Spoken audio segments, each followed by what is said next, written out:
Welcome back to Page the Stage. Tonight we are playing Delta Green, and we are playing the Night Floors scenario. This scenario is published in the Impossible Landscapes campaign book.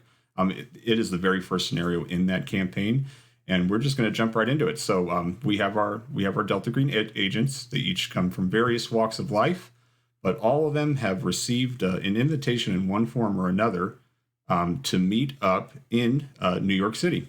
The year is 1995. And their summons, to meet up is in a place called Washington Square Park in New York City at 10 a.m. And so, depending where these agents are coming from in the country or how close they live to New York City, some might have had to take red-eye flights. But that reporting time is 10 a.m. And all they know is that they are to meet a man named Agent Marcus. That you were given a brief description of him, 35 years old, wears glasses, and they're basically the description says you're not going to miss him. So whatever that means when you get there, you don't know each other. You haven't worked together in the past. You have a day job that you have been called away from. Whatever excuse you gave your family is whatever excuse you gave them. But it is, we're going to say it's 9:45 a.m. In Washington Square Park. And I'll turn it over to the, I'll turn it over to you. You're going to meet Agent Marcus at a bench in the center of Washington Square Park at 10 a.m. So as you're coming from your different directions, as you're coming in, you see a man that seems to match the description. He is sitting on a bench. He has his legs crossed. And he has a newspaper in his hand. It's folded over. He has a pencil, and it looks like he's possibly doing the jumble or doing a word search of some sort. And he has a briefcase, a thin briefcase that is down by his knees, and he's just sitting there with a newspaper. I'm going to say that Curse, you see him first. You're the first one on the scene. Okay. I'll walk up to him and ask, "Are you Marcus?" Yes, yeah, Agent Marcus. You must be Curse. That's right. Notice by the file. And then then walking up almost right behind you is Lonnie. I thought I'd eat a hot dog. It's New York, right? Sure. Were you followed? I don't think so. Who would want to follow me? And so right at that moment from the right side comes Dr. Freeman. I'll just walk up and be like, well, hey man, I think you took the last hot dog, so I was wondering, do you know where I can get another one? Because that red eye was kind of horrible. You want the rest of this one? All right, man, I'll take it. All right. Agent Freeman, Dr. Freeman, now can you account of all your waking hours over the last 24 hours? I mean, yeah. Did you write it down? Was I supposed to? Never mind about that. Okay. And then at that moment, Dr. Ward walks up. I would say probably like from behind the park bench. And he's like, there's one more that's coming, correct? And then you walk up, Dr. Ward. All right. You Marcus? Yeah, Agent Marcus. All right. I'm Ward. Okay, you Let's guys. get to it. Well, you don't look so suspicious, you four. Somebody could be watching right now. Did any of you? You're sure that you had no car following you? Definitely not. Okay. All right. It's New York City. There's a ton of cars. I mean, I had to walk here. Like, I got here at like 2:00 in the morning, man. And this place is big. Have you guys all worked for the program before? Program? No. And I'll look at Marcus like, it's best to keep your voices down. Somebody could be listening. Program? Okay. If I had worked for the program, why would I talk about it with you? well, we're going to be on the same team, right? I mean, he makes... Maybe. I don't know anything yet. I like that attitude, Dr. Ward. Exactly. Trust no one. I know it's a popular show right now, but I mean it. Okay, so what I need you to do is, it doesn't hurt to keep a dream journal either. Just when you wake up in the morning, you write down those first thoughts. You might remember something that a detail about the night before. I'm getting ahead of myself. I'm so sorry. Let me just brief you. Okay. Here's my cell phone number. Here's where you can reach me. He gives you a number. But don't call me. I mean, absolutely call me if you have a question, but try not to call me. Okay, because I can't always say where I am, and I don't want you to blow my cover. Okay. Sure Okay. thing. Okay. Yeah. Yeah. Okay. So I'm glad we have all that clear. Okay. We don't have a lot of time. I'm glad you guys are punctual. That's great. Okay. So here's the deal. All right. You've been called here because there was a strange symbol or something or other that the cops here found. We had a friendly in the NYPD and in the FBI office. They tipped us off, and that's why you're here. Okay, so there's some investigating I need you to do. There is a young woman that's gone missing, and she lives in one of the brownstones, one of those brownstone apartment complexes. All right, so her name is Abigail Wright. Abigail Wright, and what we have for you is he hands you over like a package, like a manila package. He hands it to you, Dr. Ward. He seems to feel like he can trust you the most at this moment. He goes, "Okay, keep this, Dr. Ward. You can hand these out afterward. You'll find everything you need in there. There you have your you're posing as the FBI. Okay, all right. So you are FBI agents. You're going to help the NYPD. You're going to go to this location," and he gives you the location of these brownstone apartments. And he says everything you need is in here. Your job simply is to go there, document everything that's in her apartment. I've heard some things about it. Document everything that's in her apartment. Find out what is this sign, what it means, what this symbol that this occultic symbol that they found. And then after that, I just need you to investigate the place and see if this place has some type of unnatural influence in some way, and might be, and if it's connected at all to her disappearance. And then if for some reason, if for some reason you find that something that was amiss here, and say you unfortunately do come across the unnatural, your directions are very clear. You're to take it out. You're to take out whatever that unnatural occurrence is in whatever means possible. Here's a picture of Abigail Wright. This is the last day she was a year before she disappeared. She disappeared on she was reported missing June 4th. June 1st was the last time anyone saw her. No one's heard from her since. Here's a Polaroid of her, and it's a Polaroid of she looks to be about 25, 26, attractive. And it's like a selfie basically with a Polaroid camera, so it's really off-centered and flashy, and it's a picture of Abigail Wright. So Marcus, she's been missing for a year? No, she's been missing since June 1st. What's the date today? It's August. It's Thursday, August 10th. So a couple months. Yeah. And who was the last person who saw her? Who filed the missing person report? Her father. Her father. He's a police officer in Nassau County. He had some connections with NYPD, and when he realized that no one had seen her for a few days, he made, with his connections, push it up the ladder of NYPD, and they immediately started the investigation, probably faster than they normally would on a missing persons. Is he the friendly? No. And in fact, I would avoid contacting him. He finally has accepted the fact that his daughter's probably dead. I'm not sure what I've signed up for here. Well, you joined Delta Green. Yeah. Then you know what you signed up for. Yeah, to some extent. I'm not entirely sure what my expertise is going to be in this. What do you do, Lonnie? I'm an astrophysicist. And I'll look at Marcus like, what?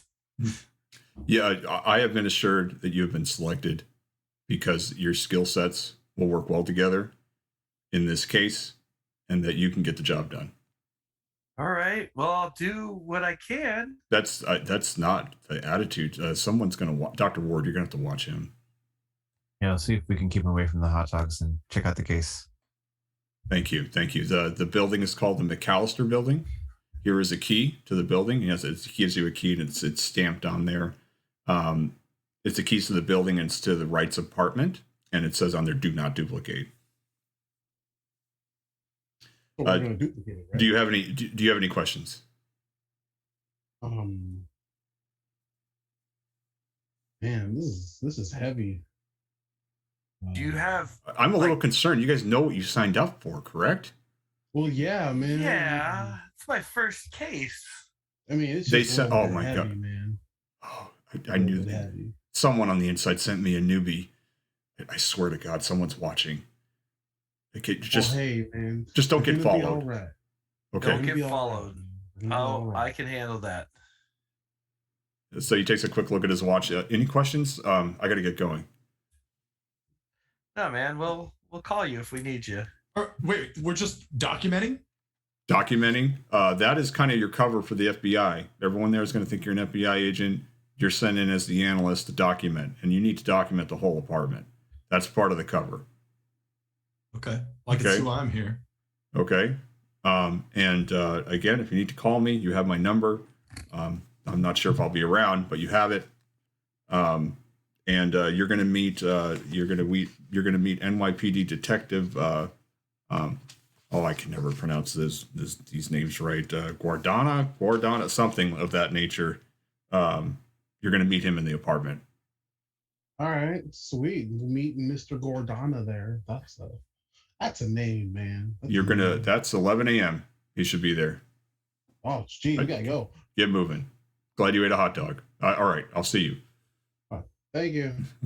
And so he gets up and he grabs his briefcase and then starts walking, and he looks back. If anybody's watching him, at least 3 times looks over his shoulder, and then at one point looks back at you four, gives a slight little nod, like a shake of his head, and then keeps on walking. How's he dressed? He's dressed in a suit, dressed like a businessman. Okay. Yeah. So I'll turn Well, it should over. we catch a cab over to McAllister Building? Not a cab. We need like 4 cabs. 4 cabs, one for each of us. And by the Don't way, wanna be followed. your guys' Conspicuous. rooms are all at different locations in the city. It was not convenient whatsoever. Like somebody's at a Holiday Inn, someone's over at a Marriott. Like you're not even in the same parts of the city. I rented a car. I had to drive in from Jersey, man. So I can drive us there. Okay, I'm not interested in driving along and chit chat. I'm just gonna like get a cab there. I'll see you over there. What was your name? Kyle? Kyatt? Ward. Not you. Oh, me? My name's Kurt. Kurt. All right. I'm gonna take a ride with you, Kurt. I'll go What? with you too. All right, cool. You sure you Just don't want watch to your come along, backs. man? You know what? Looks like somebody's got to watch out for the rest of you. Clearly, you're kind of not taking this seriously. You haven't seen a lot of dead bodies with their kind of weird occult stuff going on. What? No, man. All right. It doesn't sound like we're gonna see a body here either. She's been missing for 3 months. I mean, I've seen dead bodies, man, but I don't talk about the war, man. That's something else, man. All right. Well, you're gonna get used to talking about them. Okay. All right, that's cool, man. All right. I'll tag along. You got a Thomas guide or something in the back of your car here, so we can figure out where we're going. Well, I don't know, like we'll get to the car and there's like a whole little like map, like one of those old yellow book maps, and Yes. you flip through it. And you're like, all right, we're here on 31st Street, so we gotta go up 2 blocks, make a left. So Nice. Yes, please immerse yourself in the year of 1995. I love it. but yeah, I'll drive straight there, and I'll just be like, while I'm driving. So, did you guys come? Like, how long have you guys been here? I mean, probably gonna take us like 20 minutes to get there. Like, with this traffic, I mean, Yeah, so the you guys have the address. It's not that you need to memorize this, but it's 210 East 32nd Street.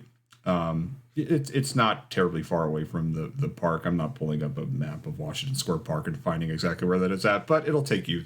You'll be there by 11, no matter which way you cut it. All right.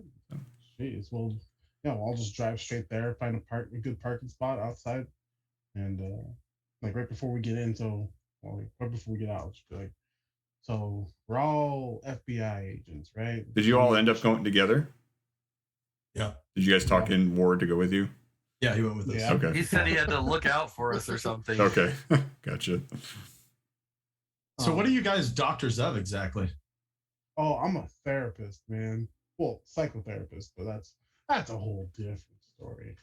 So we got a therapist, an astrophysicist, and Dr. Ward. What about you? I'm a pathologist. When Criminal there's pathology? when there's somebody that's been killed and it's getting kind of weird, I a lot of times get the call. Well, that's cool, man. I mean, technically, I'm a doctor too, so I just don't flaunt it like everybody else. I don't flout mine, man. I'm not a medical doctor. Not yet. Are any of you guys concerned that they sent 3 doctors and me to investigate this missing woman? What are you, like her Does that strike you as bodyguard? strange? I'm definitely not that. I mean, maybe it's something that takes all of our skill sets to enjoy. You know, I mean, maybe if we put our heads together, we can come up with a good solution, man. And when somebody's missing and I get called, it's not usually because something good's going on. But why wouldn't they have sent the real FBI? Maybe because there's something spooky happening, man. So Agent Marcus did tell you that there was some sign of the occult that they had found, and that's what got tipped off to Delta Green, and that's why you're there. Okay, man. So yeah, do we want to have like different code names, or like are we just going in with regular names, man? You can just call me Dr. Ward. Okay, man. You can call me Curse. That may or may not be a fake name already. You can call me Jebediah. That'll work, man. I'm not gonna remember people's fake names. Hey, remember your real names. My real name. All right, so you arrive right before 11, and from the outside, it's you can see that it is it's like a classic brownstone style building. It appears to be about 3 stories high. It is a building that has it has a front door, like the steps that lead up to it, and you know these buildings go like toward the back. You know, it's like it's not like a house where it's like square. It goes from the street backwards is where all the rooms would be. This one is it has like a fake castle design. That's the way that it's structured. It has a fake like portcullis, however you pronounce that, right above the door. It's like a fake one. It has artificial ramparts that encircle the windows and the ledges, and it's like there's these cheap concrete gargoyles that watch from the rooftop, and so that's what you pull up to. Oh, all right. Someone's into medieval structure. That's pretty cool. Tells us a little bit about him. Right. I believe they call it Gothic. Yeah, that's fair. That's fair. Yeah. That's fair. All right, Well- let's go knock. Yeah. We Let's don't have go. to knock. We have keys. So when you get up, there's a it looks like that you have to do the whole buzzer thing to unlock the front door. You guys have keys, so you don't need to do that. But you notice as you come up, it's like a buzzer intercom system. And as you open the door, it opens up to a foyer. And it's a small marble floored room, and then you see that it has the tenants' mailboxes that are right there. And then there's all these circulars and ads that are kind of like blowing around inside that entryway. Obviously, people putting like pizza discount ads and such, and that's kind of littering the floor. Would the key that we have work in her mailbox? No. No, that's a separate key. Do we see her mailbox there? Yes. Yeah. Yeah, you see a mailbox that says A.Wright. Yeah, are Anybody we being shimmy this followed? open? What was the question? Are we being followed? Have we seen anybody that was at the park now is also here at this apartment? Yeah, you. Were you We saw you. were you looking out as you're driving over? I was. Oh, okay. Then go ahead and make an let's have you do an alertness roll. The skills are on the sheet, very handy. They're alphabetical, which is great.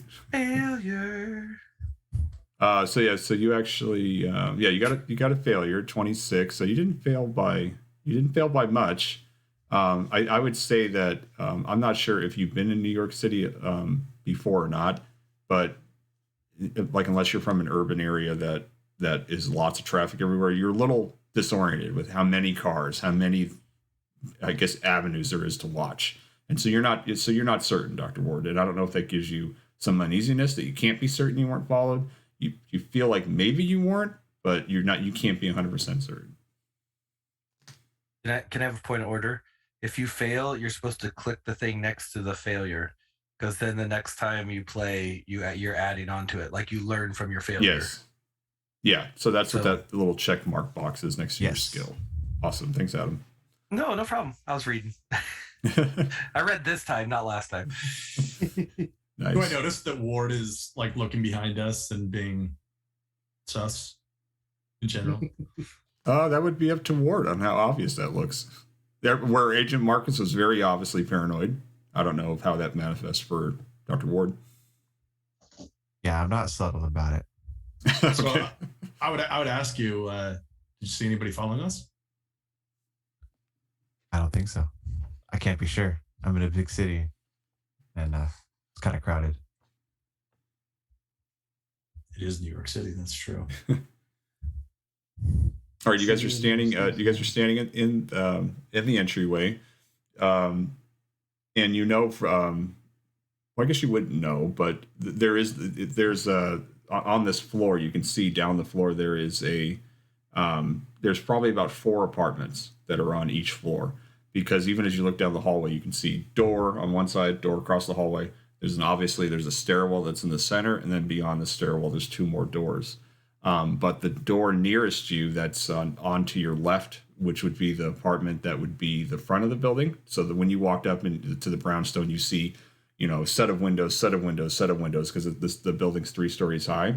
And when you see that first set of windows, that is the room that's open, and that would be Abigail Wright's apartment. Okay. And you see like the shoes of like shiny black shoes and trouser pants of someone that's like standing in there, and you can hear a couple voices talking coming from that direction. But this entryway is really small, so you just have the mailboxes, and then you have this open apartment off to your left. All right. I guess we'll just walk on over and unlock the door, man. Well, there's a man standing in it. Oh. He's talking to a person that's shorter. It's a woman that's with him, and he turns around to you, and he's about 6'1", pretty tall. He has dark skin. He's either probably Puerto Rican or Dominican, somewhere in there. And he turns around and with a with a really bright smile, he turns around and he's like, "Hi, you must be the FBI agents. I can tell by your identification. I am NYPD Detective Graham Guaradanda. Welcome to we can't say crime scene, but welcome to this case." Well, I'll stick my hand out and go, "Hi, Jeremiah Freeman. How's it going?" Nice to meet you. And he gives you a firm handshake. These are my associates. We are. Tell me what you know. Okay. Well, one, we are glad to have some help. This case went cold real fast, and there really hasn't been much new developments. I will just I'll tell you what I know, and if you guys have any questions, then feel free to ask me. Okay. He's standing. He takes up most of the door frame, so from around him, you can kind of see a kitchenette, as from the entryway, and that's about it because how he's standing, you can't see into the apartment yet. So he's kind of giving this debrief quickly as he is standing in front of the doorway. And he said, "This is Agent Sellers, by the way. She's with me, and she seems really short, but she's because he's so tall. But she's an African American woman, probably about 42, 43, and she just puts out a hand and quickly shakes your guys' hands. And so he says, okay, so let's where do we start here? So Abigail Wright is the missing person, and she was last seen June 1st by the tenants here. We've interviewed each of the tenants. We've been here to the apartment twice. We visited the building about 4 times, but we've actually only entered the apartment just twice. We have a very busy caseload, and it's just the fact that her father is a police officer himself, and he kind of pushed it to get us going on it. But we really haven't got a lot to go off of right now. Okay, so. The interesting thing about this case is that she's been missing and the door was locked from the inside. So, and no one has seen her since then. And so, what about her normal, like, personal items and stuff? Like her purse and her car keys. Interestingly enough, we, she had a credit card that was used on August 4th, 2 months after. It was used in Patience, Maryland to purchase, of all things, a pack of cigarettes. And at that time, the FBI got involved because we thought maybe it's a possible kidnapping. But as they tracked down that lead, it was a fake signature on the credit card. And from what we can get, and the person that was using it was a homeless person. What we can gather is, for one reason or another, she must have threw it out. And it just wound up in that person's hands. So that was a dead end. What was the date of that transaction? August 4th. August 4th. Okay. Just last week. Did she have a job? Everyone in this building is an artist. So she's an artist. She's I guess a painter. From what our background revealed is that she had late last year she had her first show here at the Mercury. It's a trendy gallery downtown on Franklin Street, and she managed to sell 15 pieces, and with that money she took half the year off to focus on her painting. That's what we've gathered so far. But 6 months later she disappeared, and so from there we just really, guys, have no leads. Just no leads. What kind of art? Contemporary, postmodern, modern? Sellers, they both look at each other, kind of like this look on their face of like confusion, like I don't know. So it seems like they're not the art type. What about personal connections? How so? Like, friends, partners, romantic interests, people that were around a lot, knew her well? Well, it looked like it looked like she's been kind of, I wouldn't say reclusive, but talking to some of the stores that she would frequent around here. No one's really seen her in like a month before she disappeared. They had said she had just stopped coming around. So yeah, other than that, we don't have any known friends. She moved to New York about 7 years ago. I worked some odd jobs trying to get on her feet. Made those sales of art, and since then she's been taking 6 months off with that money to focus on her art. Apparently, that's about all we know. Have you guys been to the art gallery at all?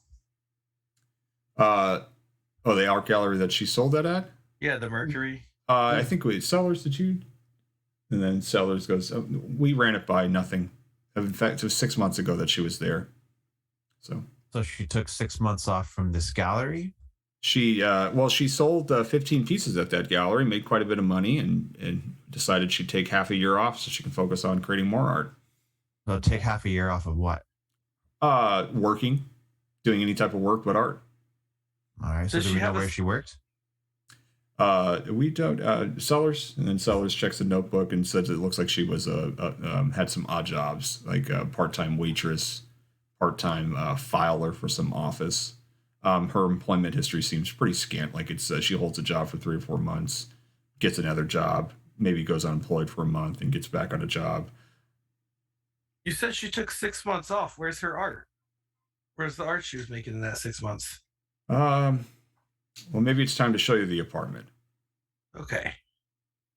So he gets out of the doorway, and as you, I'm assuming you follow him in. Yeah. So what you see is that, with the exception of the kitchenette that you can see through the doorway, and the apartment is a pretty good sized apartment for New York standards, but it is every wall and every surface that you can see all around you is just covered in junk that has been epoxied to the wall. The floor carpet has been ripped out.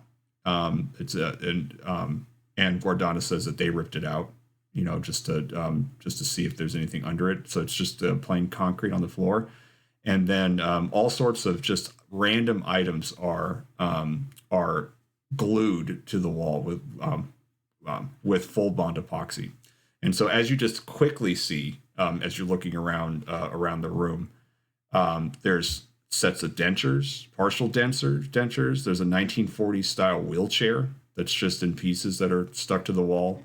There's shirts and shoes and briefcases. There's assorted radio equipment that look like it's from all different types of decades. There's all manner of jewelry, earrings, necklaces, different papers of all ages and designs. Some look to be in English, some in Spanish, some in Mandarin, and basically there's tons of different random items, appearing random, that are stuck all to the walls all throughout. In fact, when you first look at it, it looks it just looks like an obsessive compulsive dream. Is there anything on the floor, or is everything attached to the wall? Everything is attached to the wall. So is it more of like everything's on the walls and like it continues like if it's on the entryway wall, side wall where the windows are, back wall, and then does it continue into another room? Yeah. So the way the room is laid out is when you walk in, there's this is pretty much the main the main room, and then it's mainly in the main living room is where all this is attached to. She does have a bedroom. Okay. And just a toilet. So it's really a 2-room apartment. Okay. And it's the living room area, the main room that takes up most of the square footage of the apartment, that is just wall to wall, all 4 walls, with all of this junk on it. Okay. Have you guys inventoried this, taken pictures? That's why you're here. And actually, as he says that, I'm gonna be pulling out my camera and I'm snapping pictures of like each individual item. Okay. Curse, I'm gonna want some of those pictures. Yeah, of course. So he he goes, well, that's why you're here. And so he points you over to, on the counter of the kitchenette is a like a banker's box, and in the banker's box is bags for evidence. It has cameras. It has tons of rolls of film.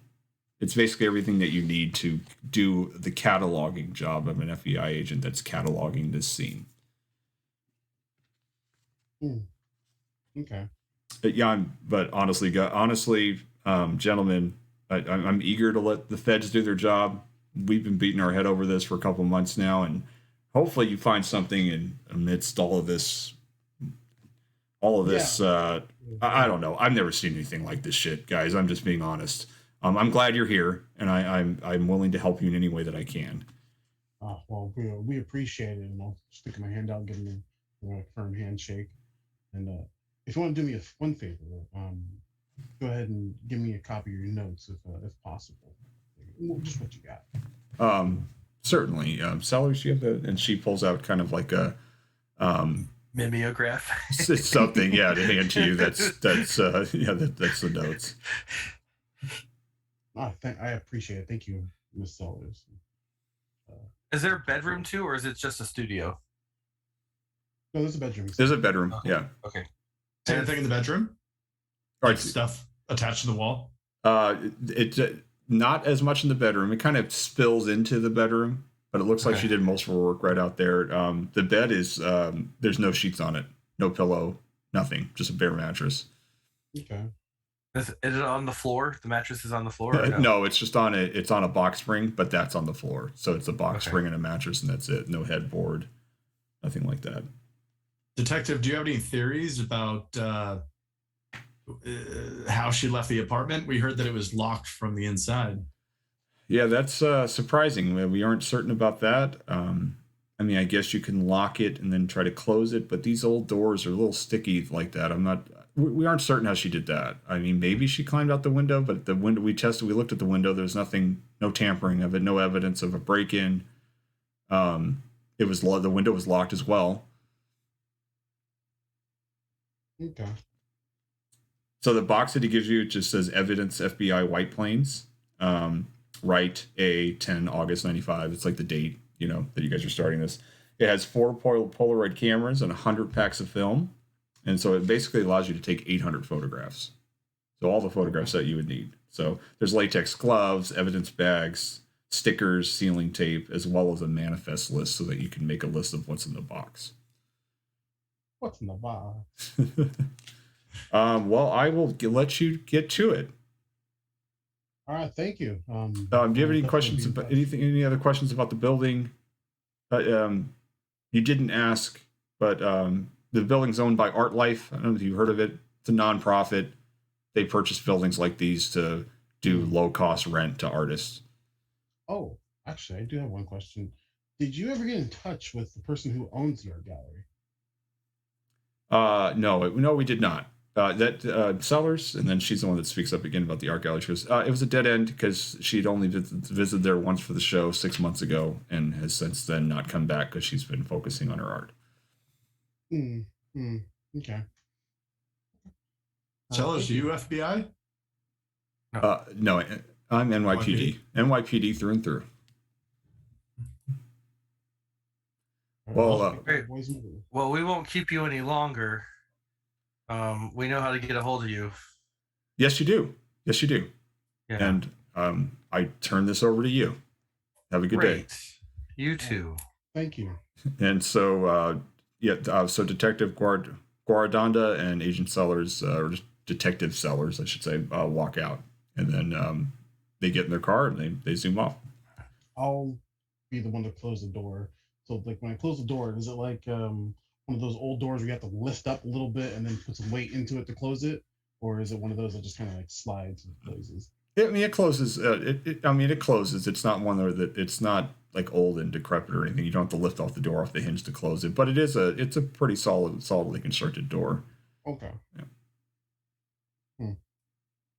Yeah. Let's go take a look at this bed because I'm wondering why there's no sheets on it. Because if something happened to somebody on it, maybe they took the sheets off. She seems like a wacko, right? Well, yeah, this lady, in my professional opinion, and correct me if I'm wrong, Kurt, I would say she's whack. I'd say I don't know. I can't even say yet. The hamster has definitely fallen off the wheel somewhere. Well, most definitely, but the hamster wouldn't fall off the wheel without a reason. Whatever she is, somebody was willing to pay a lot of money for some of her work. So yeah, whatever weirdness is out there, there's somebody else that's into it. Yeah, I think following up with the gallery people might be nice to see who bought some of that work. Yeah, that's what I was. Here, come help me flip this mattress. Yeah, I'll walk over and help him flip the mattress. Is there anything like underneath it or underneath the mattress? Yeah, underneath the back springs of the mattress. We're just kind of looking around. Okay, there is nothing under the mattress. Nothing weird. All right. No. All right, now that we're kind of alone and not in the car anymore, I want to check out what's in this manila envelope I got earlier. Oh, that's your guys' FBI agent badges. Okay. Your FBI we are- agent badges. You're the key, the Polaroid picture of Abigail Wright. Can we identify where that picture was taken? Was it taken somewhere in the apartment? It looks like it's a Polaroid selfie. So part of the one whole side of the picture is like a flash, like a flash. Looks like a bathroom. Looks like you probably can't tell the surrounding behind it because it's such a close up. We can't confirm that she took that picture in her own bathroom. No, Okay. It's just that you don't see it with the flash. You don't see a lot of the background of the photo. Okay, so it's mostly grainy, and there's that big bright spot. Okay. Yeah, What does it smell like in here? it smells like epoxy. It smells like a glue smell.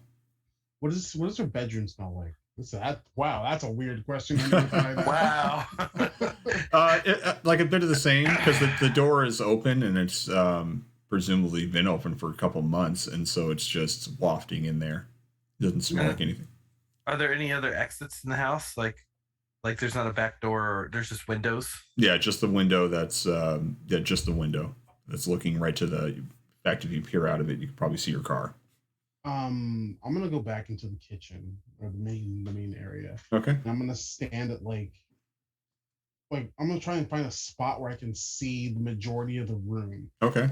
Is there and I look at all the stuff that she has plastered on the walls, and is there like any kind of order, like small thing, big thing, medium sized thing, small, big, or is there like some kind of repeating order? Is there some kind of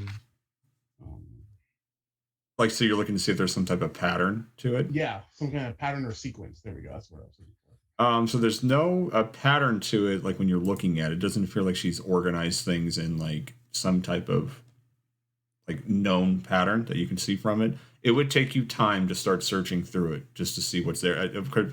From when you're looking at it right now, it is almost overwhelming with how much stuff is glued to the wall. Almost to the point that it's like you can't really center on like just one thing. It's going to take you time to catalog, basically. Yeah. So I would definitely stand there and just keep looking. So. Yeah, keep staring at it.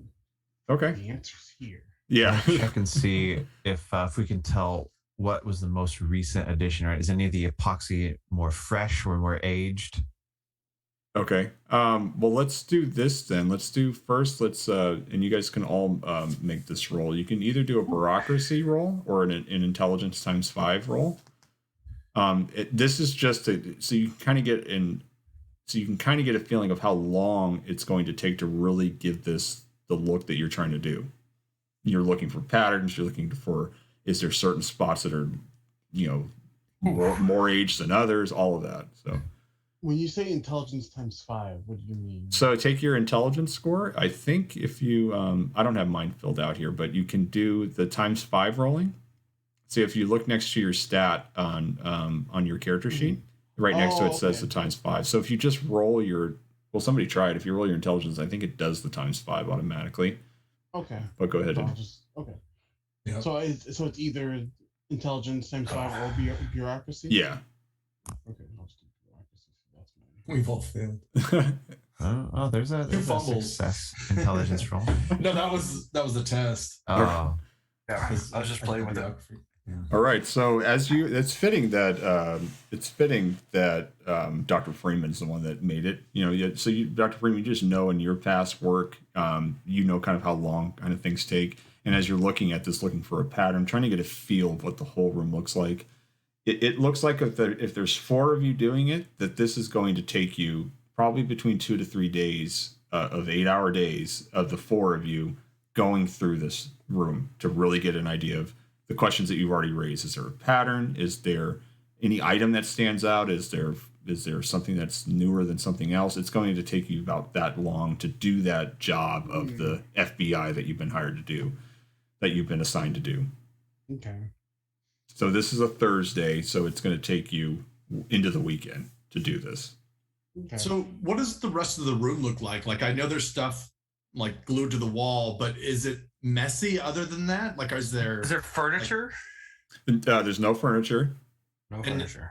Yeah, is it like there's no like fast food wrappers or something like littered on the floor? Does it look like she meticulously took care of this place except for everything on the wall, basically? You can't really tell because there's nothing in. There's almost like there's nothing in the apartment.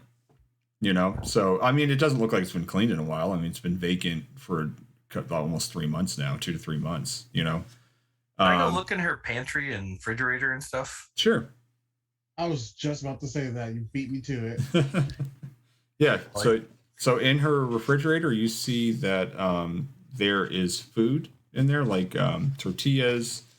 There are some like a like a jug of milk. It doesn't look. It looks like she needs to make a store trip for sure. But there's just there's items in there that like some yogurt. So some items in there that maybe a single person would have since they're only feeding themselves. What's the expiration date on the milk? It says it's March 13th. What's her bathroom look like? Her bathroom has just one mirror. It has a roll of toilet paper, and then that is it. No shower curtain. Is if I look on the floor, and is a part of the floor closer to the tub spongy? Like if they were taking a shower, all the water would just come out and seep right here on the floor. It has the normal wear and tear of a building that's been at least it's this old. Okay, so. But only the roll of toilet paper. That's it. Just roll of toilet paper. No nothing else. Feminine hygiene products. No. Yeah, nothing like that. Nothing. Is there like a medicine cabinet, like behind the mirror? I can like open the mirror. Yeah. Okay. Like, is there anything in there? There's nothing in there. Pretty grimy. Hasn't been cleaned in a while, but there's nothing in it. Are we sure this girl lived here? What was the occult sign that we were supposed to be looking for? Because this just seems like crazy. Crazy could also be a fault. They did not. Agent Marcus just said one was found. He didn't say what it was. But yeah, we didn't ask the detective either. It could have been on the carpet that they removed, but what's the biggest thing on the wall? The biggest probably single item is probably the 1940s looking wheelchair. How high up is it? Is it like ground level, chest level, or like it's like chest level? Okay. And it's glued to the wall. So she would have had to make some noise to put it on the wall. It's just it's awkward and it's a wheelchair. Hey Ward, let's go talk to some neighbors. Yeah. All right, sounds good. You guys do across. We'll go upstairs. See if we hear. You guys want to split up? Yeah, 2 and 2. Yeah, let's do it. All right. We're gonna do lunch soon. Just had a hot dog, man. That was at 9:30. It's 11 o'clock now. Why did you eat a hot dog at 9:30? What's wrong with you? It's New York. I'd never had one. Hey man, that's fair. Yeah, that's fair. It's like a thing, man. It's like going to dude, get you also get some pizza while we're here. Yeah, we could go get a slice at the Big Apple. Anyway. Okay. Anyways. All right, Kurt, you're with me. These other two people weird me out. All right. Yeah, we'll take the apartments upstairs. Like we'll just go upstairs, like one floor. Okay. So who's downstairs? I guess that'd be me and Ward. We're gonna do the next door neighbor. Yeah. Yeah. Okay. All right. So you have there's 2 other apartments. There's 4. There are, let's see, on this floor there's 3 because the mailboxes take up where the repeating floors would be an apartment. The mailbox in the central corridor. The other floors are, you can tell these are with this type of brownstone. Each floor has 4 apartments to it. The first floor has 3. So there's 2 other tenants down here on this floor. So that's where you guys are going? Yeah, we'll go to the nearest one. Okay. The nearest one is it's what are you guys doing? Just knocking on the door? Sure. Yeah. Okay. I'll knock. So a man opens the door. He first just kind of like peers his eyes out. He's like, and he sees the badge. He's like, oh dear. Can I help you? He looks to be he's in his 20s. Yes, we're with the FBI. We're here to ask some questions about Abigail Wright. Oh, yeah, Laura. Okay. No, Abigail Wright. Oh, well, I call her Laura. That's her middle name. Were you friends with Laura? Oh, yes. Yeah, we lived here together. Like you lived together or just as neighbors? Oh, as neighbors. No, nothing like that. When did you last see Laura? Oh, it's been a couple months.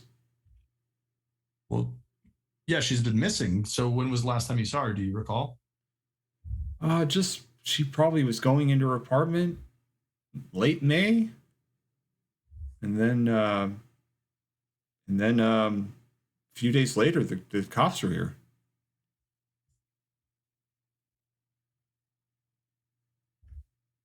What kind of art do you do?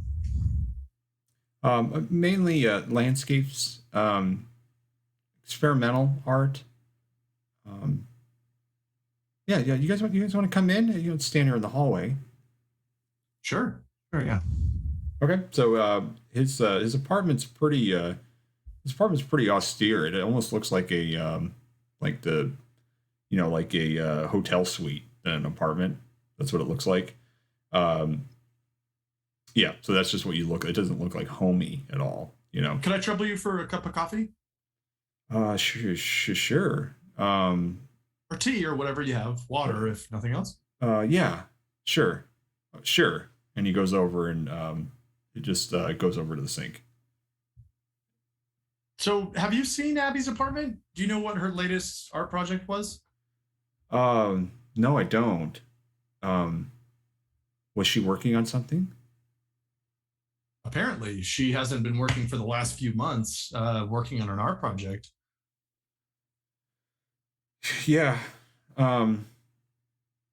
Yeah, I mean, so she hasn't shared it with me though, what she's been working on. Yeah, it sounded like she had a really good showing at a gallery a few months back. Did you see any of that work? I did not. I saw as she was working on it. I don't like to see the process. I like to see the ending result, and I really only got to see the process, and I can even tell by the process though that she's magnificent. And it doesn't surprise me she's gone. I don't think New York can hold her, a soul like that. What was she like? Was she a nice person? Was she? Oh yes. Introverted? Yeah, Laura was very outgoing. She had an old soul. Did we ever catch this guy's name? No. What's his? I'll ask him, I guess. My name is Thomas. Thomas Manuel. And he's Hispanic. He's about 25, 26, about the same age as she was. So you said you were friends with Laura. Anybody else in this building that you guys are also friends with? Maybe would know more information about Laura? No, I mean Roger's okay.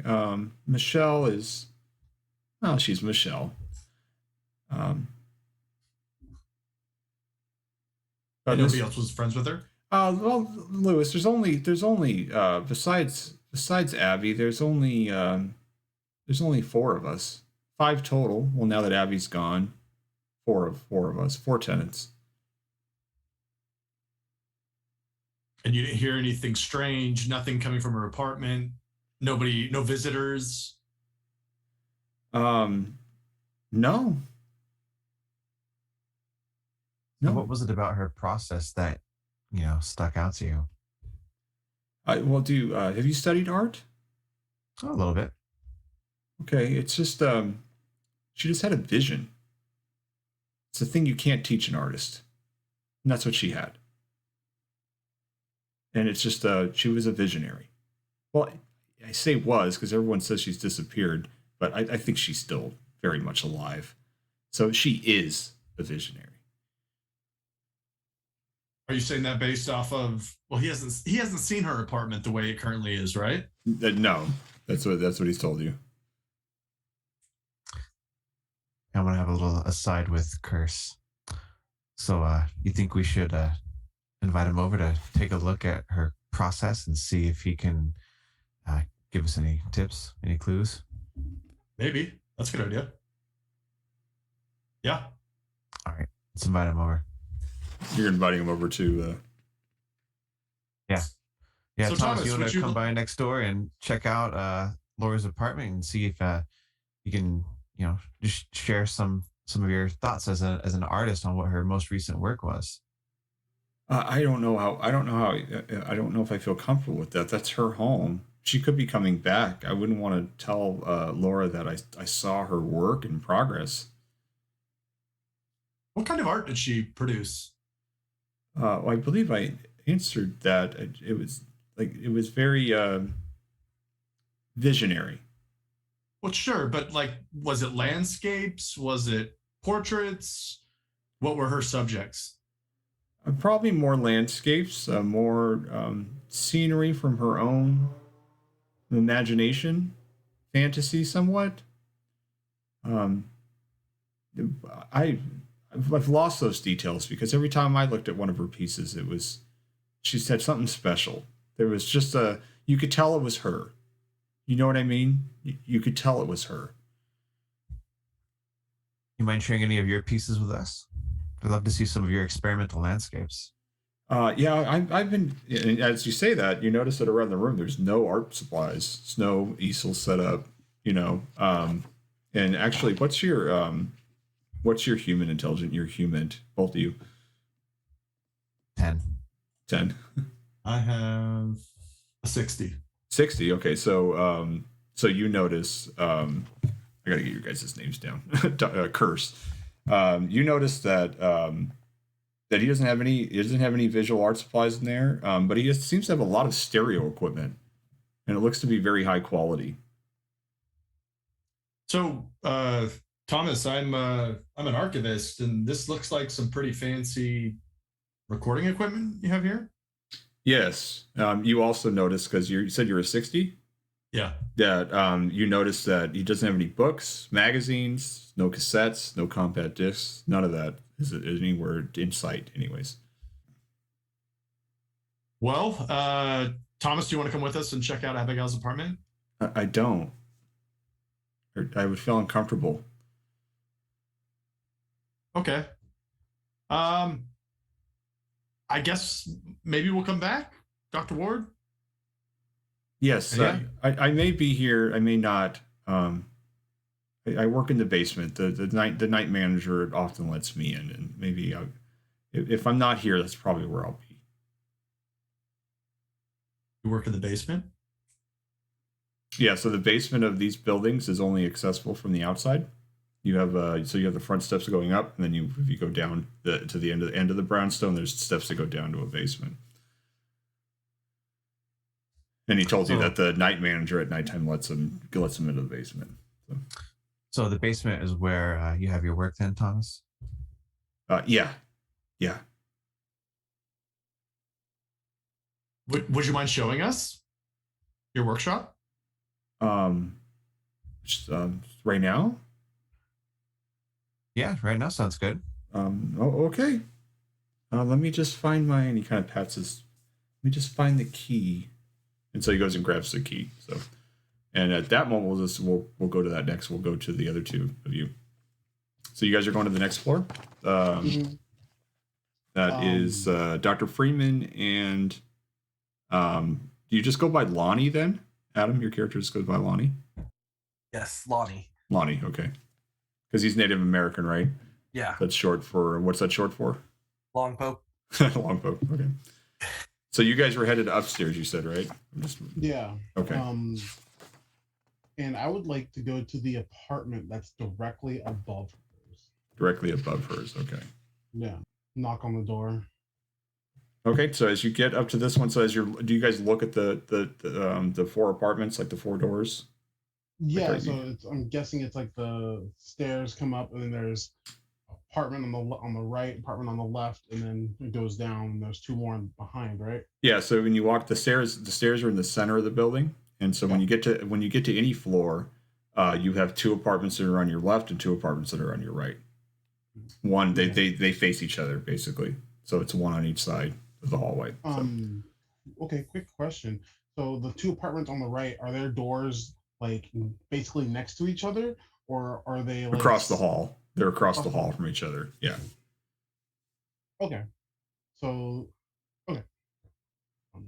So then, so you're going to the one that's directly right above Abigail's, right? So Yeah. okay. So you knock on the door, and then he's a young man. He's probably in his late. Let's see. He's probably maybe late 20s, and he opens the door and he just kind of peeks out. Same thing that Thomas did. He kind of peeks out. And he kind of has disheveled hair, and he's like, yes, can I help you? Hi.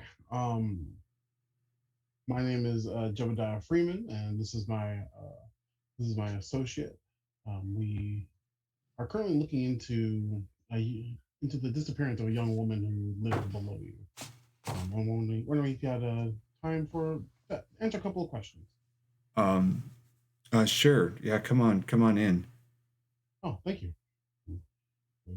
We'll walk in. I'll wipe my feet before I go in. Okay. As you're wiping your feet, you notice that his apartment's a total dump.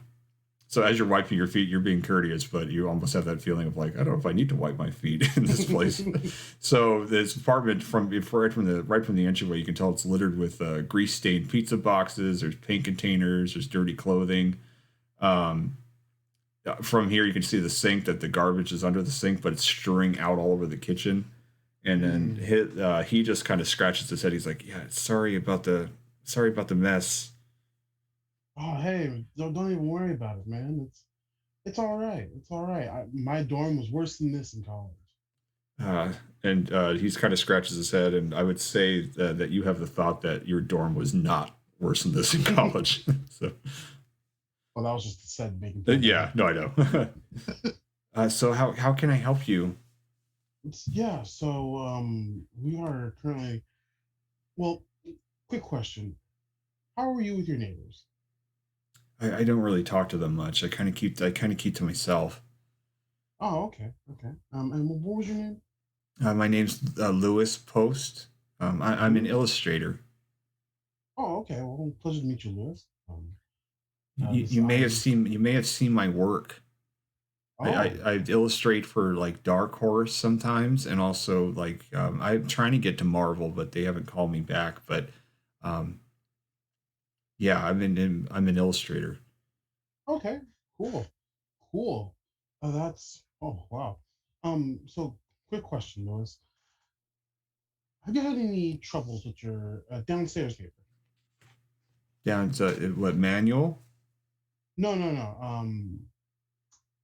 Oh my God. Abigail. Abigail. Thank you.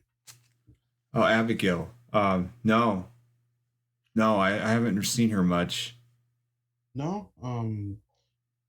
Have you heard any weird bangings or anything unconventional coming from down there? Well, everyone in this building are artists. It's not uncommon to hear hammering and banging because, we're all married to our work, so to speak. I understand. Well, your work doesn't involve any hammering or banging, I would assume. No, but artists, painters and such, the physical artists, that physically get involved with their work. I don't know much about Abigail's work, but I'm just saying it's not uncommon to hear noises. Okay. When was the last time you saw Abigail? It was May, I think. What's today?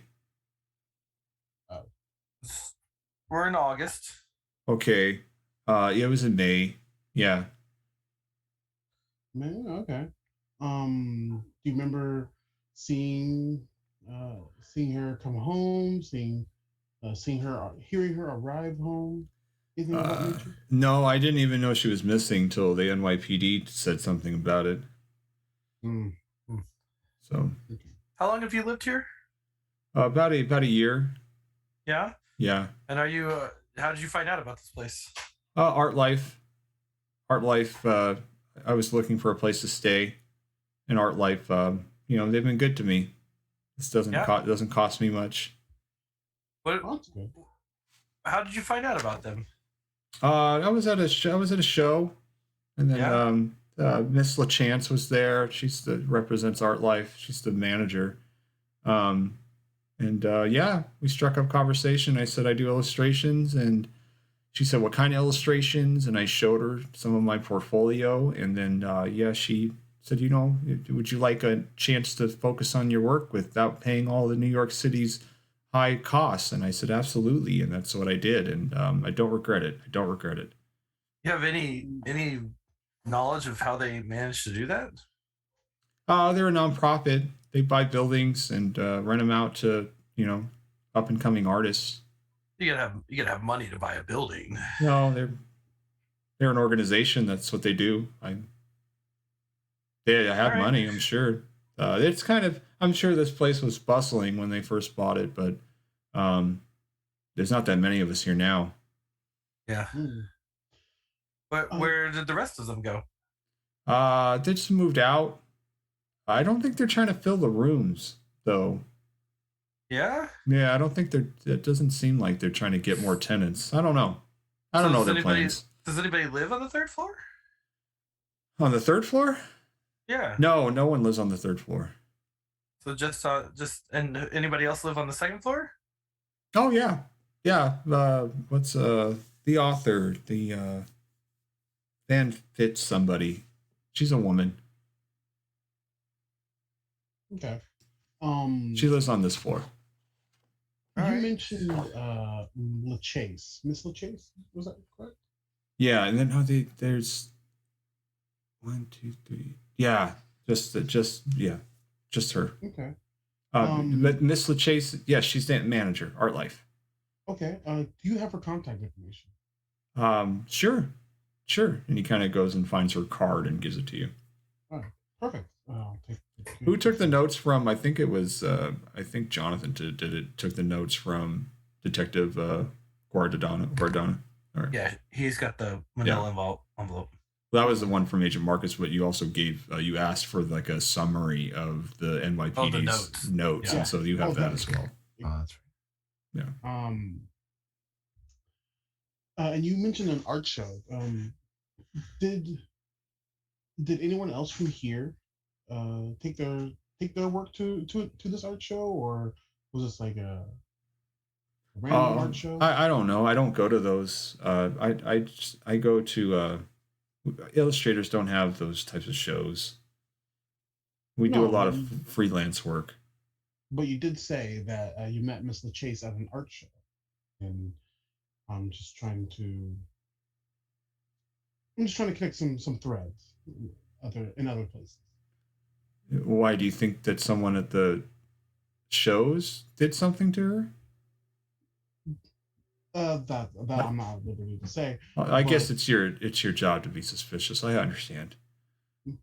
But yeah, getting back to my question, you met Miss LaChase at this art show, and was this the only art show that you've been to, or? Oh, I see what you're saying now. I thought you were talking about Abigail. Miss LaChance is. I met her at an art show. I'm not quite certain which show it was, but she's the one that told me about the building. Okay. She's really nice. She's almost motherly. Does she live in the building, or is she? No, their offices are just about a mile away. Okay, great. Perfect. But- go ahead. Oh, I was gonna say I don't have anything else to ask him other than you ever think about hiring a cleaning lady? Yeah, I know it's a bit messy. Yeah, is that part of your process or? Yeah, it's a bit messy. I'm sorry.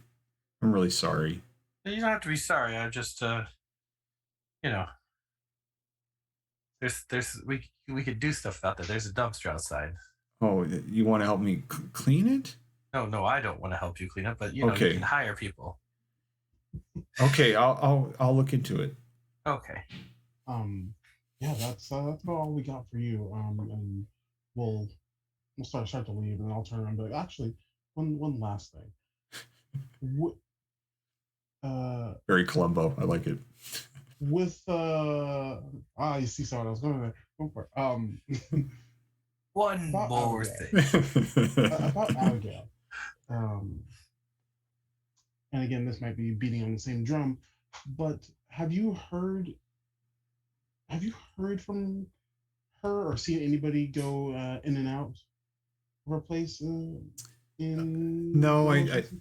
I mean, I just keep to myself. I don't really know. I don't really know. I wish I could be more help. I really do. You have plenty of help. Thank you, Lewis. And I'll reach out and shake his hand. Okay. He gives you a very weak handshake. No, I'll like pat him on the shoulder. Okay. Okay. You have yourself a good day now. Okay. Out and close the door. And we will just go down to the bottom floor, and then we'll hit you guys up for the other one in a second. So, you guys are Thomas Manuel takes you outside, and kind of fumbles with the keys at the basement door, and he lets you in. So Now you said the night manager usually lets you in, right? yeah, yes. But you have keys? Yes, I do. Well, I have to ask his permission, because if he comes down here for cleaning supplies, and I say I don't want to startle him. About how often do you work down here? I try to get down every night, but sometimes I don't make it. What keeps you away? Just sometimes I'm just not in the mood. Who's the night manager? His name's Mr. Castaigne. Mr. Casting. So as he opens the door and kind of flips on the light, it's pretty small, and it looks like he's converted into like a little mini painting studio, and it smells of oils and paint thinner. But it doesn't. Well, you guys are with him, but we'll get back to that. So there's a large canvas there's a blank canvas that's over there on the side. It's kind of commanding the room because it's pretty large. And then across it just says on the top, it's like a tacked on piece of paper that says, it just says, "My great work." So, Thomas, is this your great work? It's in process. Yes, in process. So you haven't started yet. I have. Just I'm visualizing it right now. So you you always see- work alone here in the basement? You see that roll fast. You see there's 3 plastic pails of linseed oil that are carefully stacked in the middle of the room. And there's a note that's taped to it. But what did you ask? What did you ask him? I'm sorry, John. I ask, Thomas, do you always work alone in the basement? Yes. I can't work when others are watching me. Do any of And- the other tenants work in here when you're not here? God, I hope not. This is my studio. Well, I mean, not technically. You just, the night manager lets you work here. I didn't know if you had that same arrangement with anybody else. Oh, I don't know. I think he wouldn't let someone else into my studio. Tell me about your art project. What is it that you're devising here? I'd rather you see the finished work, but it's going to be grand. It's going to be grand. Did Abigail know about this project? I might have mentioned the concept. What did you tell her? Is this part of the investigation? Possibly. We're just trying to gather as much information as we can about Abigail right now. Okay. She was very friendly. I would ask her if, and I'd run an idea by her and say, "What do you think?" And she would give me her opinion. I always thought maybe she was very nice, maybe too nice, and maybe she wasn't giving me everything she thought. But, artists are fragile beings. You can really crush art spirits real fast. Negative criticism has a way of spiraling. So she was always very nice about my work. So, do you have any finished work you can show us? No, not here. Well, do you have it somewhere else? Well, they've been sold all around the city. Well, that's great. Just really curious And because I know, you mentioned that you're interested in these experimental landscapes and you're talking a bit about Abigail's experimental landscapes. We're just trying to maybe understand, is she out trying to get some inspiration for a new landscape? Did you talk about places you wanted to travel or she wanted to travel? no, we were pretty happy. We were happy to be here in New York City. There really is no other place to do this work. But I just know that this place couldn't hold her for long. Maybe she's moved on to another, nether building with even more successful artists. Who knows? Would But you mind if I just snapped a few photos here? be my guest. Okay, so I'll kind of canvas this place and snap photos as well. Okay. So as you're snapping photos, the note that's taped to the linseed oil that's stacked in the middle of the room, it just says for Sammy pickup. That's all it says. Who's Sammy? I'm sorry. Who is Sammy? This oil is for him? Oh, my friend Esther's painting her house. She told me that's who's coming to pick it up. Esther. Does she live here? No.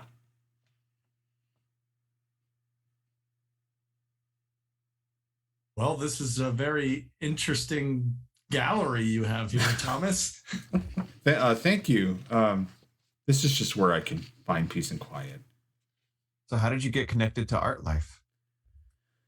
Saw an ad from Art Life saying, low cost rentals for artists. And I answered the call. Where was the ad? It was just it's in an art magazine. And how long have you been here? About 13 months. Did Mr. Castaigne know Abigail? I'm assuming so. He knows all the residents. Kind of has to. Which unit does he live in? I don't think he lives here. I think he comes and manages the place at night. Does he have an office? Not that I know of. Now that you ask. So you said there's only around 5 other tenants, but there's a lot more rooms than that. What's going on in the empty space? I don't know. They haven't moved anybody else in. I'll make a look toward like. Should we go? It looks like we've seen everything we need to see in here. Okay. All right, so there's only 2 tenants left. One's on the same floor, on the first floor, with Abigail's apartment at the end, across from Thomas, and then there's one on the floor with you guys that are upstairs on the second floor. Okay. So let's take it up to the upstairs. Okay, yeah, we're standing outside and give a nice little. Okay, so a woman opens it up and she has the chain bolted, and she peers at you, and she looks. She's Caucasian. She is. You deduce that she's probably in her late 20s, but she looks older. But you can just tell that she's by some of her facial features that she's, without not having a lot of wrinkles or anything else, that she's got to be in her late 20s. But just the look about her, it seems like she's older than that. And she just is like, "What do you want?" Hi. FBI. Okay. Hi, my name is Dr. Jebediah Freeman, Agent Jebediah Freeman, and this is my accomplice. We're currently investigating the disappearance of a young woman downstairs, and we were wondering if you had some time to answer a couple of questions. Shoot. Oh, perfect. She still has the chain, like looking at you. First things first. Did you know Abigail? Not really.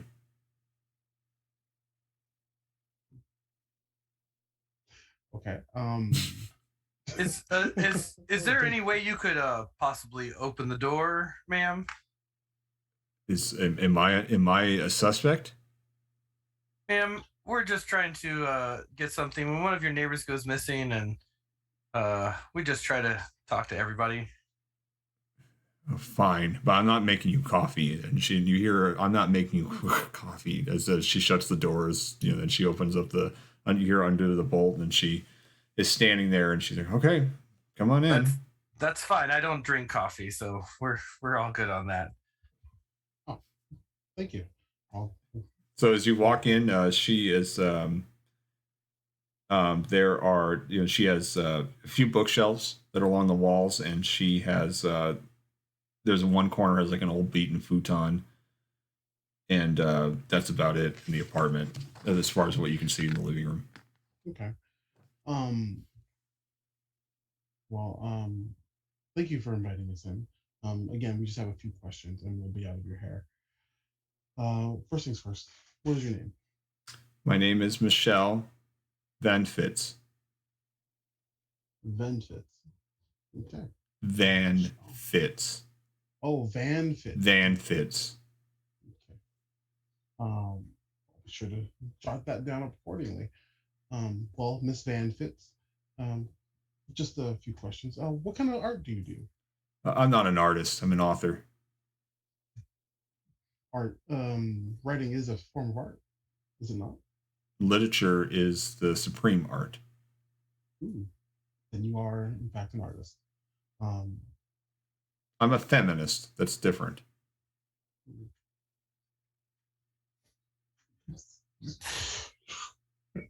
That took me off my guard. And what sort of books do you write? Is this fiction, nonfiction, researcher? A little bit of this, a little bit of that, poetry. Yeah. Yeah. Anything you can recommend? She gives you like a look up and down and says, "No." Have you heard anything? Or when was the last time you've seen Abigail? Her.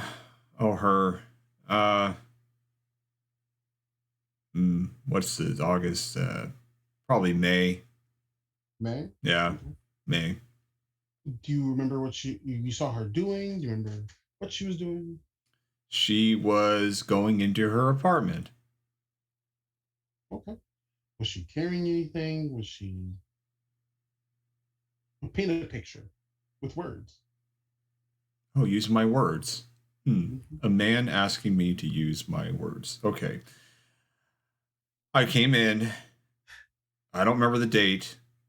She was there opening her door. She had her purse on. It was a khaki colored purse, one of those clutches. She pulled her key out. She said, "Oh, hi, Michelle." I said, "Hi, Abigail." And I walked up the stairs, and that's the last time I saw her. Is that a picture for you? Yes, very much so. I can see the clutch. Very nice. Very nice. Have you heard any strange sounds like banging or bumping coming from that direction? Like sex? No, more like artwork being put on, like her making art or her like loud music or something like that. Anything like a loud noise. No. No. Okay. Jeez. What else do I ask this chick? Holy hell. So, how long have you lived in the building? A year and a half. That's a long time to be somewhere and not really know your neighbors, eh? Not in this city. Yeah, okay. I mean, that's true. I can see. How did you learn about art life? or this place in particular? A friend of mine told me about it. Yeah. Do they live in the building as well? No. A friend just said, "Hey, Michelle, you need a place to live. I heard of this Art Life organization. Oh, Okay. I gotcha. Is she a suspect? Do you need her name? Her name's Amy." Amy. Okay. I'm not going to write it down, but Okay, well, sure. she moved to California, so Huh. like a year ago. I don't know if you want to know that. Seems like you guys are asking asinine questions. So Well, there you go. couple more questions from me, Miss Van Fitz. Now, are you saying a couple more questions in that you have exactly 2 more questions, or is that saying you're gonna have a lot of questions? I have exactly 2 questions. Okay. One, may I ask why the lock on the door? I don't know who you are. This is the city. That is fair. And second question, I see that there are other apartments here. Do you know of any other neighbors? I know them in passing them, being polite. Other than that, no. Okay. Well, Ms. Van Fitz, it's been a genuine pleasure, and thank you for your time. You're welcome. And she walks you to the door. And as I'm walking out, like, is the lock on her door? Is it like one of those old, like, it's like you described, it's the little chain and the thing, but is there another like deadbolt and then like is there like an excessive amount of locks? No. But I see why you'd be suspicious of that. Yeah, but no, it's the same locking mechanisms as all the other apartments you've seen. Well, you've seen, yeah, just the same one as Lewis's post apartment and Abigail's, because you've been in there. So yeah. Okay. All right. Yeah. We'll just definitely walk out. And All right. And I'll go back down to you guys downstairs. There's only one tenant left, and then you guys just need to tell me what you want to do as far as this, doing your FBI cover, so to speak, as far as searching the place, searching her, cataloging her artwork. Let's go talk to the last tenant. Yeah? Yeah. Dr. Ward? Sounds good. Okay, so he's down at, just right across the hall from Thomas. And so you knock, and you see a man open the door. His hair is a little disheveled, and he appears to be probably early 40s. And he peeks out, and he opens the door like fully, and is like, "Yes, can I help you?" Hi, Dr. Ward with the FBI. We're just investigating the disappearance of your neighbor. We wanted to know, if you had any helpful information for us. Things like last time you saw her, if there's been any people around, anything that comes to mind. Sure. I saw her in May. I didn't know her very well. Just saw her in the hall. You know how neighbors do. You bump into each other coming home. She kept to herself. I keep to myself. That's about all I know about her. And what was your name? My name's Roger Caron. Carun. What do you do, Roger? I'm a science fiction author. And then when he says that, you may or may not have heard him. He does actually have a series of books.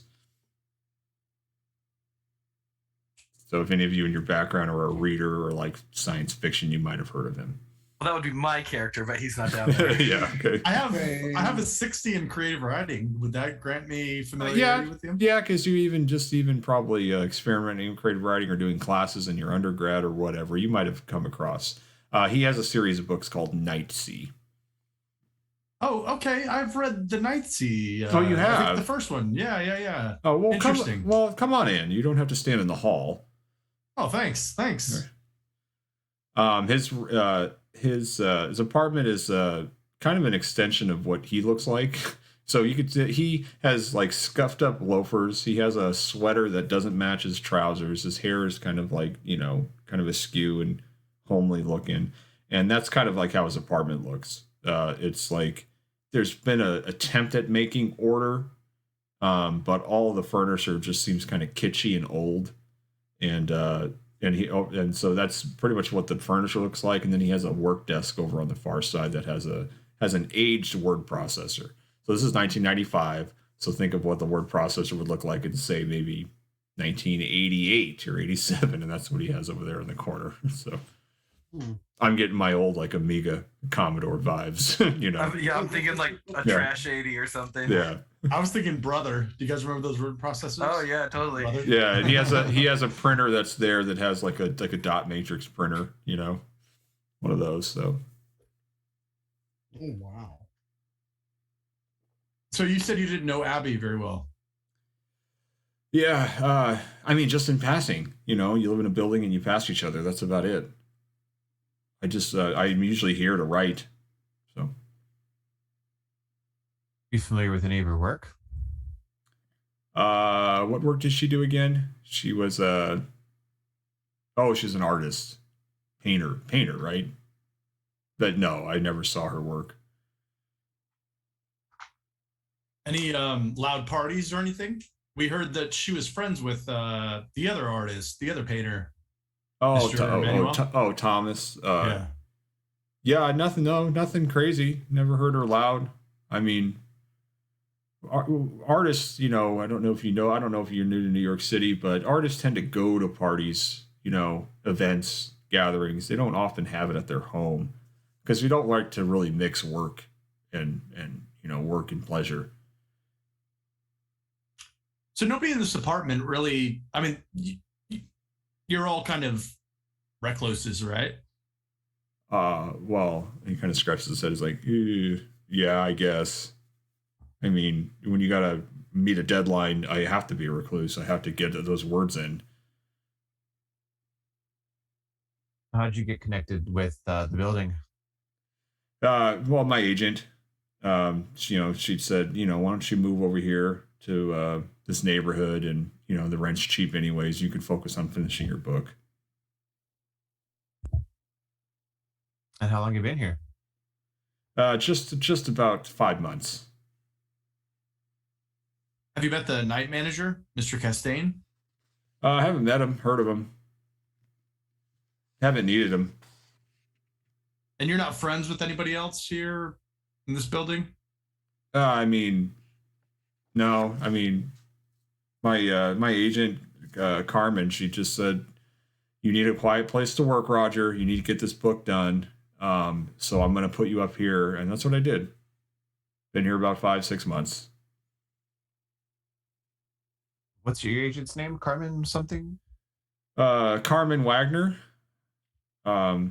She's not agent of anybody else here, though. Am I under suspicion for something? No, we're just looking for any possible leads or connections. Maybe she knows somebody who knows something. Okay.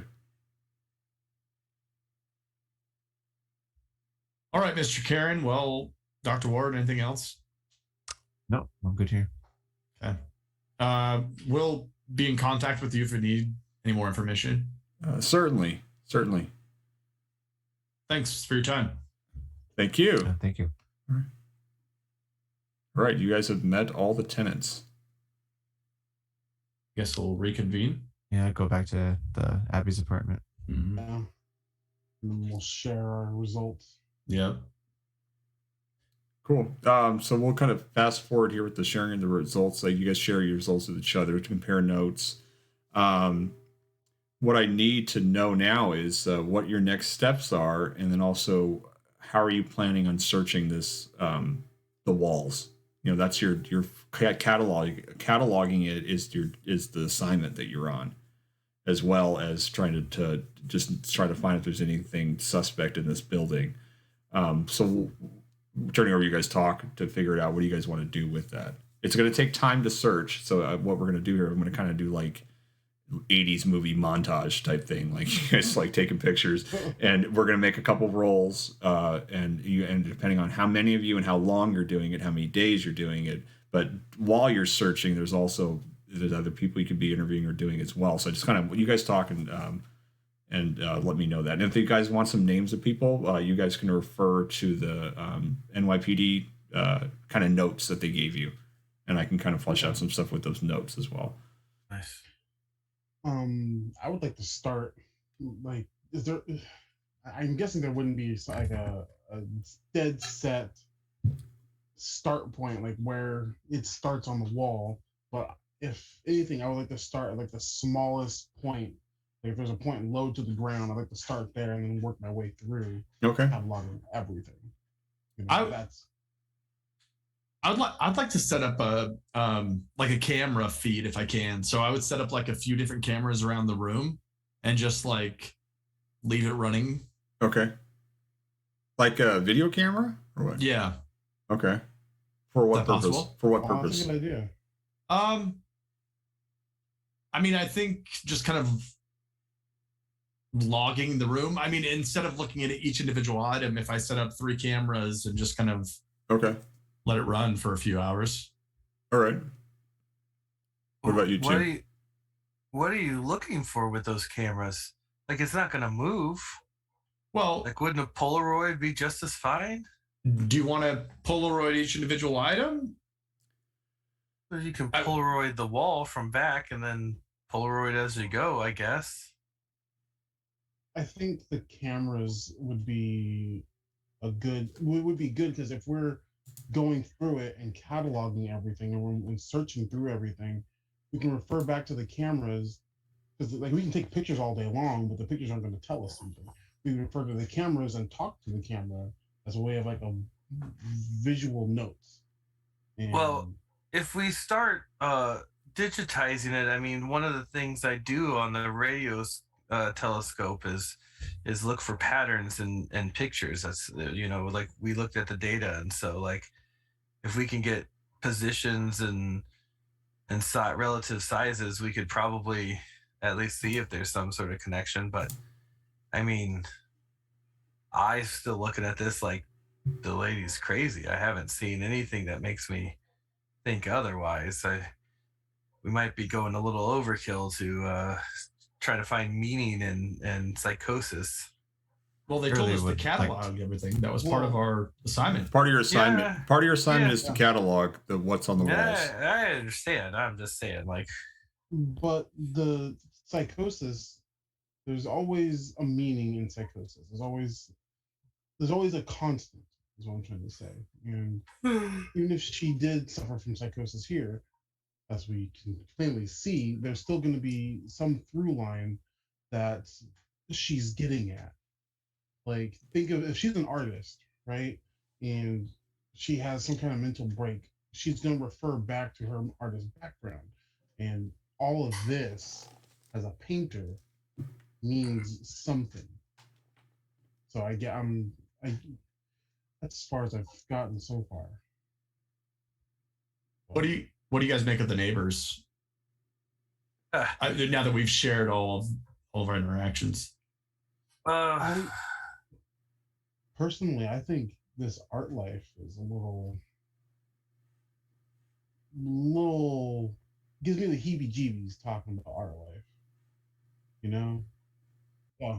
So I don't think it's a cult, but it is definitely suspicious. I'm wondering where they get their funding, and the fact that this place used to be more full and now it's not. Wondering how they're affording to own this brownstone in the middle of New York and make payments on it if the building's only half full. And I'm assuming that Abigail hasn't been making payments for the last couple months, and they haven't seemed to care about that either. So yeah, that's one of the things that's been bugging me is everything I watched with Perry Mason growing up says follow the money, right? Very true. So hey, you guys went down to the basement? Yeah, we followed Thomas down there. Did that seem like it went under the whole building, or was it just a small little room? Jonathan? It was a pretty small room. It's a small room. It's almost more like a oversized closet than anything. Yeah, I mean, wouldn't there be basement underneath all the rooms, or? Not necessarily. Not for a brownstone. Okay. Yeah, it's more like a place to keep the furnace more than anything else. Okay. Yeah. Almost like a boiler room in a way. Doesn't necessarily. Sure. So it's just an underground. It's a small space. Yeah. Yeah, I mean, it sounds like the top floor is empty. The second floor is about half empty. It just feels weird. Mm-hmm. Sure, I wonder if the night manager works for Art Life. Yeah. 'Cause After we're that's- done here, do you guys want to check the third floor? You want to check the third floor? Yeah, I mean, because apparently this place used to be full, right? And if people had just kind of been going, what if what happened to Abigail isn't the first time? What if other? Well, I things don't really happen? like the sound of that, but sure. That's Let's a good go idea. check that out. We should look at see if there's any empty or open rooms. Yeah. Okay. So when you get up to the, you guys have keys too. So when you get up to the third floor, well, you know from the tenants living here, they said no one lives up there. And when you get up to the third floor, there is a stairs that the next spot it goes to is a locked door that leads to the roof. I just to satiate my own curiosity, I'd walk up the stairs and make sure that door is locked. To the roof? Yeah. Yes, it's locked, but you have the key. Just okay. Just I so think I we should know. go. I think we should look out there too, but let's check these apartments first. Yeah. Okay. So just to save time, you go to each apartment and they are totally bare. Each one is totally has no. They are unlived in. So Okay. there's no furniture. They're kind of dusty because someone lives in there. They have the same layouts as the apartments on the floors below them, and that's it. They seem the same size. Like Abigail's Yeah. partner doesn't Yeah. seem like smaller or bigger No, than some. no, they're all identical floor plans. Okay. I think we should find out who owned this building before Art Life. That's a records research. You got to Yeah. probably go down to the city hall to get that. Yeah. Yeah, you can also make a call. Like you can try to call Agent Marcus and have him run it up the pole to get that information back to you as that's well. smart too. Yeah, you don't necessarily have to do it like you doing it. You know, you guys have as Delta Green agents have your own contacts in different organizations. If you have people you trust that you can say, I can call someone, they can do that for me, you know, for simple stuff like that, you know, where you're just trying to find an owner of a building, for example. It's basically bureaucracy. It's that type of role. So is that something I can roll now, or?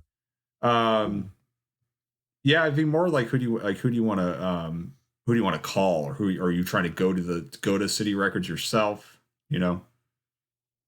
What do you guys think? So this is where I kind of want to know as we approach here the end of this session is you guys have some leads, some people there's physically to go talk to. They're searching for the record. There's Art Life person that you have the name of. You have agents that were agents of some of these artists that were mentioned as well. But you also have the main job of documenting. So how do you guys want to do that? So are you just going to talk to people and then document? Are you going to start doing the documentation and some of you are doing it? So Like, Well, I would yeah. like to document the entire room first before we do anything else. before talking to other people. Yeah. Curse, you said you were an archivist? Yeah. So maybe we leave you and Kurt at the apartment, and Dr. Ward and I will go around and talk to some people. Okay. All right. Well, we can do that. Well, like snapping photos and setting up the video feed. Doing the cataloging, right? Doing the cataloging. Okay. I'm with that. Yeah, Okay. and if you can if you could get in any sort of digital form as your archive, we can run that through some of our programs too that we have for the checking the radio waves. I would Okay. like to see if we could maybe run some tests on any of the epoxy work and see if we can maybe figure out when these things were attached. You know, maybe it was before the disappearance, maybe it was after. We don't know if it was Abby who put them up. Okay. That's a good point. So you two are gonna go question some of those other people that were mentioned, and then two of you are staying back, Yeah. and probably, Sure. and then you guys can run those tests as you're doing the cataloging, like Yeah. when Dr. Ward comes back, you guys can discuss how to do that. So it's going to take you some time. It's going to take you actually a couple days to go through all these things. With only two of you, it's going to take a little bit longer. This is a Thursday. It's about, I would say, probably take you a couple hours to talk to all the neighbors. So let's call it 1 p.m. Maybe you guys have a quick lunch. It's let's just say we're starting at 2 p.m. It's still Thursday 2 p.m. I'm used to working the night shift too, so if you guys want to work the day shift and I'm giving you time simply because businesses close and those things. So if you are trying to talk to people, you got to know what time it is of the day. So okay, yeah. So we could work during the day, and then you guys can go out and talk to people, and then when you come back, you guys can get some rest, and then rinse repeat. Are you guys going to find out who the owner is? Is that what you guys are researching, or what? Well, what the office for the Art Life people's apparently just a block or two away. So you're going to go visit the Art Life office? Yeah, sure. Why not? Okay. See if we can find Miss LaChance. Seems to be recruiting people to live here and find out why she stopped. All right. Yeah, because we saw people as early as 6 months ago who've come into the building. Do you know what I mean? Also, while you guys are out, if you can see if Miss LaChance is in charge of art galleries, because two Sure, we could go check out the art gallery that she showed at. Yeah, Miss LaChance and Mr. Castaigne too. Yeah, the Mercury was that the Mercury Gallery, right, where she sold the pieces? Yeah. Yeah. You guys all right. find that out. All right. Dr. Ward, paintings, Art Life. All right. So you guys take off to go to Art Life. We're gonna so you guys get in the car and start driving, and then the other two, the other two, you start cataloging, right? Taking pictures. Are we taking Kurt's car? It's a rental. I sprang for the insurance, so. Nobody does that. All right, so let's say you guys start cataloging, and let's see, Curse. As you start setting up your camera, you notice, and as you start taking a closer look, you start seeing that you see lots of items that are glued. There's only one part on the wall that it has a small sheet, almost like a maybe half of a tablecloth or such, maybe even smaller than that. That's like covering part of the wall, and so I would imagine you'd probably lift it up because you're trying to see if there's anything else underneath it. I'd say, Freeman, you got a flashlight? Yeah. I have a little pen light. So I'll kind of like scan with the flashlight and then also kind of check behind it. Okay. So as you scan up the flashlight, it's it's like you can see through it once you put the light on it. It's still afternoon time too, so it's pretty bright out.